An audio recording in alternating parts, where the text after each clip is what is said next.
All right, everybody. Well, I don't know if you remember, this one right here had problems with the spark plug hole. The threads were actually severely damaged, like stripped out. Like you could basically take and put the spark plug in and out of the hole like there were no threads in there.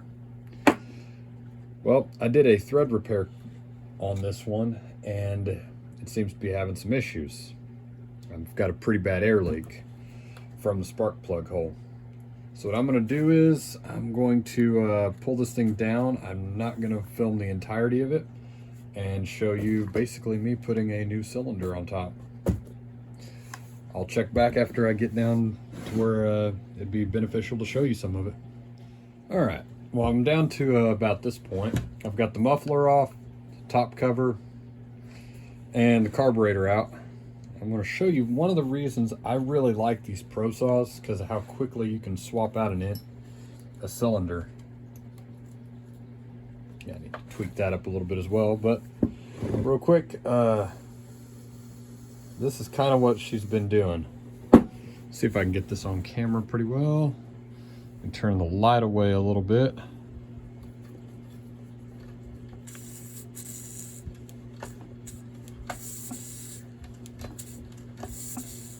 All right, now it wasn't actually doing that whenever I initially put the spark plug in. It actually ran and idled really nicely.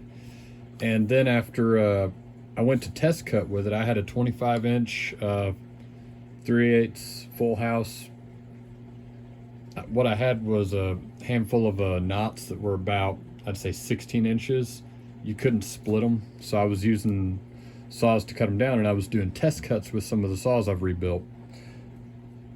This thing, it made 1-2 test cuts and then it just quit idling. It was an air leak. So I tried tuning it, just a couple, little bit of light tuning. I turned around, that saw absolutely, I could tell tuning it that it had an air leak. Well, I was taking a break and I pulled it over real gentle, and without the moisture on it, I could hear the hiss, so I knew it had to be the spark plug hole. So what we're gonna do, I'll be back here in a minute. I'm not gonna use the piston out of this kit because this piston in here is brand new. The rings are brand new. Everything's ready to rock and roll. So I'm gonna do a real quick cylinder swap on this, and then I am still debating whether or not to sell this thing or not. I'm gonna be thinking about that a little bit, because I'm looking up there. I've got my 044. I've got a 440. This would be a nice one to add to the collection. But yeah, I'll check back here in just a little bit. All right, everybody. Well, I've decided on this one. I think before I decided I was going to put the base gasket in, but I decided on this one I'm going to go ahead and not do a base gasket because I don't think I have one. I've looked around, and what I'm doing here right now, put the intake on. There's always a ear right here on the actual intake boot. This line right here, this casting seam, normally needs to line up relatively well with the castings on the cylinder. So I've already got my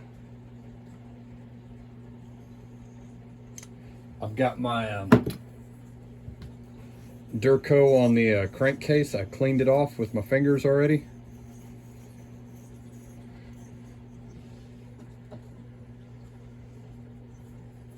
I'm going to try and do this as quickly and efficiently as I can so the Durco doesn't have time to set up until I get the cylinder down.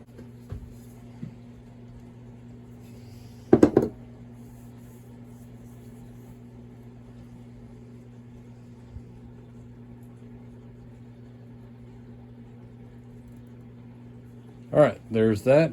We're ready. Pull cord.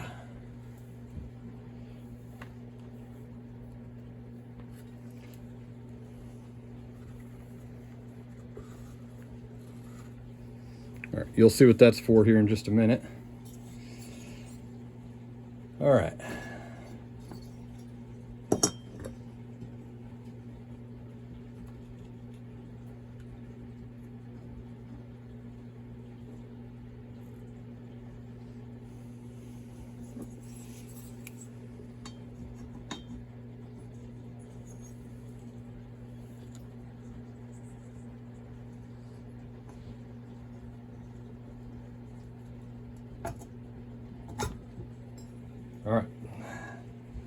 Now to get the ring compressor out. Okay, while you're here, drop your cylinder bolts down, at least on the back. What I like to do, take the pull cord, suck a little bit of my slack up so that I don't get it into my silicone.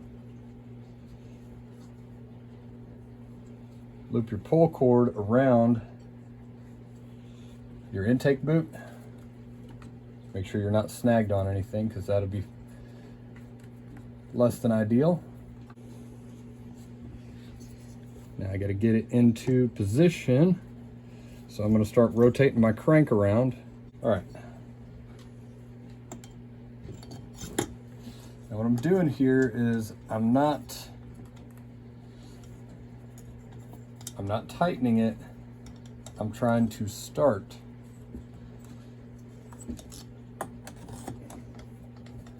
my cylinder bolts. I'm not trying to tighten them yet. I'm trying to get them lined up. All right.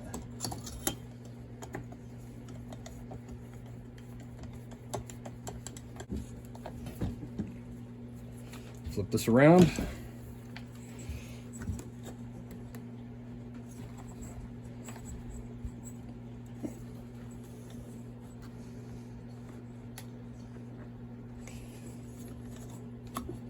Line the intake boot up.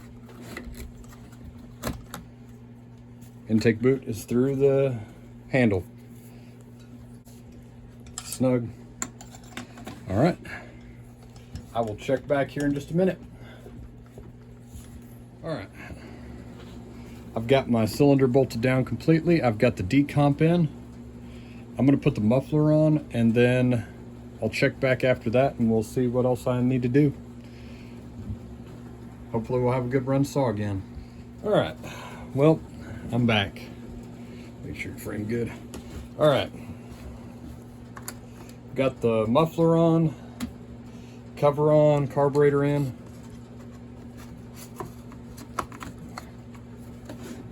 Make sure that's in there all the way. And we should be good here in just a moment. I'll probably try to cut in at the end of this video a clip of it idling and running. Show the cylinder fins right there. Show it's the new cylinder. I'm gonna hang on to that old one. I'm gonna try for a better, see if there is a better thread repair kit out there. If there are any that anybody is aware of, please leave it in the comments. I would really appreciate that, because I want to save that cylinder if I can. Normally I wouldn't, but what I'll probably do is save it for one of my projects, and that would that way I can kind of do some little experiments or something. Snug that little bugger up. All right, perfect. And this right here, I've got a pre-filter to snap on this. I've never really had bad luck out of the filters for the 440s and 044s, but I do like to run a pre-filter on there if I can. Give it that extra little bit.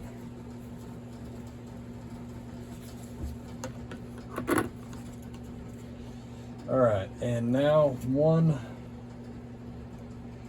Bosch spark plug. There it is. Boom, perfect. Nice and tight.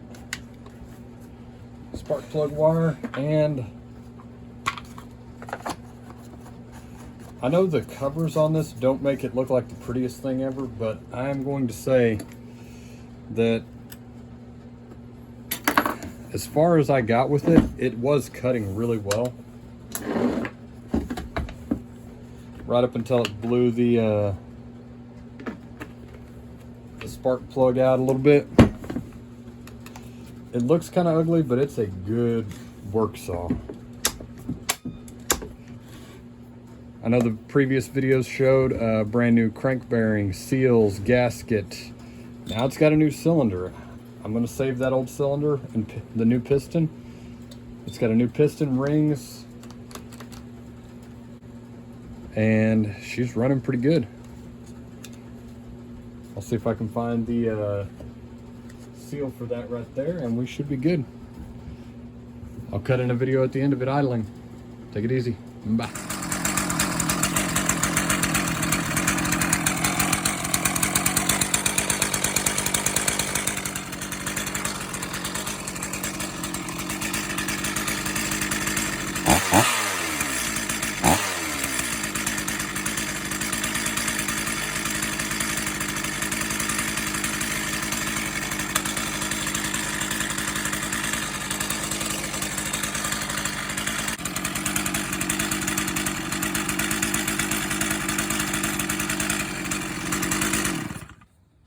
All right, there it is. Take her easy.